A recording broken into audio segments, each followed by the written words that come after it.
Assalamualaikum warahmatullahi wabarakatuh. Perkenalkan, nama saya Ilham Prayogi dari Universitas Lancang Kuning, Fakultas Ekonomi, mata kuliah Bank Lembaga dan Keuangan. Di sini saya akan menjelaskan tentang landasan teori bank. Yang pertama ada pengertian bank. Pengertian bank menurut Kashmir adalah lembaga keuangan yang kegiatan utamanya adalah menghimpun dana masyarakat dan menyalurkannya kembali dana tersebut ke masyarakat serta memberikan jasa bank lainnya. Sedangkan menurut Karim, bank itu adalah lembaga yang melaksanakan 3 fungsi utama, yaitu menerima simpanan uang, meminjamkan uang, dan memberikan jasa pengiriman. Pengertian bank lainnya menurut Artesa adalah badan yang mempunyai tugas utama melakukan penghimpunan dana dari pihak ketiga dan menyalurkannya kembali kepada masyarakat. Nah, dari pengertian di atas dapat dijelaskan secara lebih luas lagi, bank itu merupakan perusahaan yang bergerak dalam bidang keuangan. Artinya, aktivitas perbankan selalu berkaitan dalam bidang keuangan. Sehingga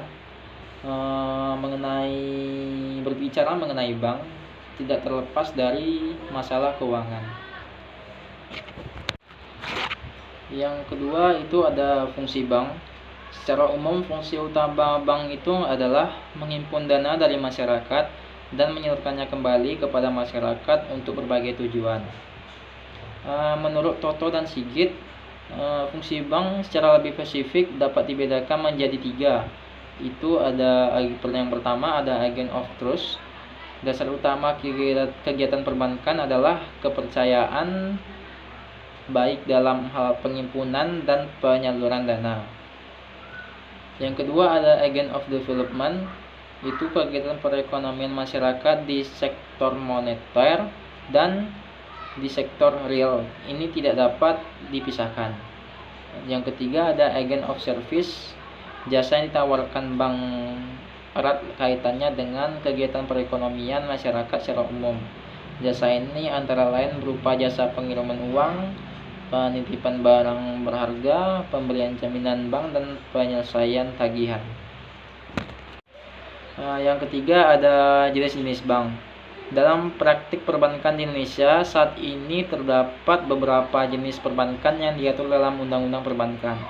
Menurut Kashmir, jenis perbankan dewasa ini ditinjau dari berbagai segi. Antara lain yang pertama ada dilihat dari segi fungsinya. Kalau dilihat dari segi fungsinya, di situ ada bank umum, bank pembangunan, bank tabungan, bank pasar, bank desa, dan bank pegawai. Namun setelah dikeluarkan Undang-Undang Pokok Perbankan Nomor 7 Tahun 1992 dan ditegaskan lagi dengan keluarnya Undang-Undang RI Nomor 10 Tahun 1998, maka jenis perbankan terdiri dari bank umum dan bank perkreditan rakyat atau BPR.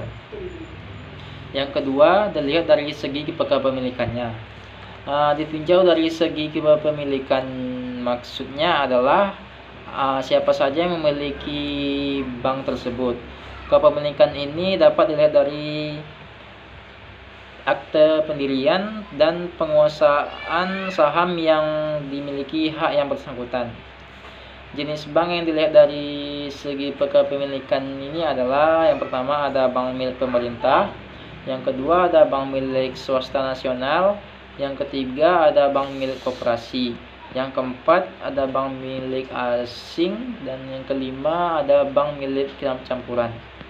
Yang ketiga ada dilihat dari segi status bank yang dimaksud itu adalah yang pertama ada bank devisa, yang kedua ada bank non devisa, yang keempat ada dilihat dari segi cara menentukan harga.